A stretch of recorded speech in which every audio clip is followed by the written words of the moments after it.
बच्चों, let's read the question first. Which of the following statement is correct. हमें बताना है इनमें से कौन कौन सी स्टेटमेंट करेक्ट है. सभी की सभी स्टेटमेंट जो है वो दी गई हैं ऑन की concept life span.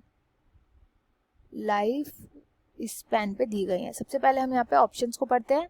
A, all the individuals of a species have exactly the same life span. B, smaller organisms always have shorter life span and vice वर्सा.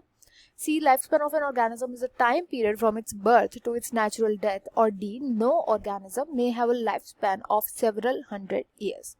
हमें बताना है कौन सी स्टेटमेंट करेक्ट है. तो सबसे पहले लाइफ स्पैन देखते हैं होता क्या है. जैसे हम बोलते हैं कि ह्यूमंस का जो लाइफ स्पैन है वो होता है अराउंड 60 to 80 ईयर्स का लाइफ स्पैन. इसका मतलब क्या है, इस सेंटेंस का मतलब क्या है जब हम ऐसे बोलते हैं.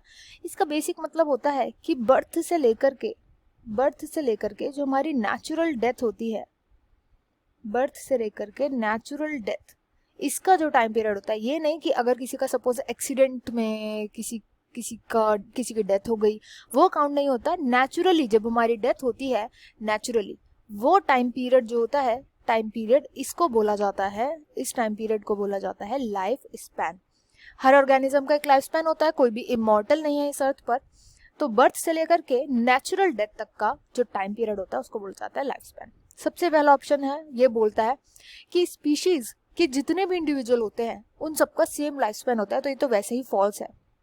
ह्यूमंस की अगर हम बात कर ले तो ह्यूमंस में क्या सबका लाइफ स्पैन सेम होता है?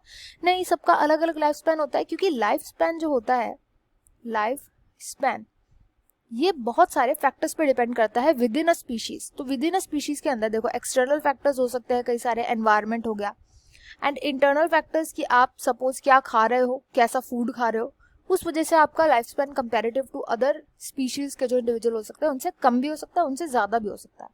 फॉल्स स्टेटमेंट है. बी स्टेटमेंट बोला है जो छोटे ऑर्गेनिज्म होते हैं उनकी छोटी लाइफ स्पैन होती है एंड वाइस वर्सा. मतलब जो बड़े ऑर्गेनिज्म होते हैं उनकी ज्यादा बड़ी लाइफ स्पैन होती है. तो ये भी फॉल्स स्टेटमेंट है. अगर हम एक टर्टल को देखेंगे तो उसका साइज बहुत छोटा होता है एलिफेंट के कंपैरिजन में, वेयर एज टर्टल की जो लाइफ स्पैन होती है वो एलिफेंट से भी ज्यादा होती है. तो इसलिए इनकरेक्ट स्टेटमेंट हो गया. सी में बोला गया लाइफ स्पैन जो होता है वो टाइम पीरियड होता है बर्थ से लेकर के नेचुरल डेथ तक. तो ये सी ट्रू स्टेटमेंट है, मैंने आपको बता ही दिया था. डी बोल रहा है कि किसी भी ऑर्गेनिज्म की सेवरल हंड्रेड ईयर से ज्यादा हो ही नहीं सकती life span, which is again false.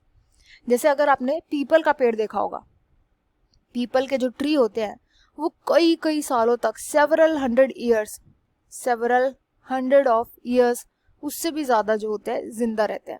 तो ऐसा नहीं है कि किसी भी ऑर्गेनिज्म की सेवरल हंड्रेड ईयर्स तक की लाइफ स्पैन नहीं होती. इवन टर्टल्स की भी बहुत ज्यादा सेवरल हंड्रेड ईयर्स की उनका लाइफ स्पैन होता है.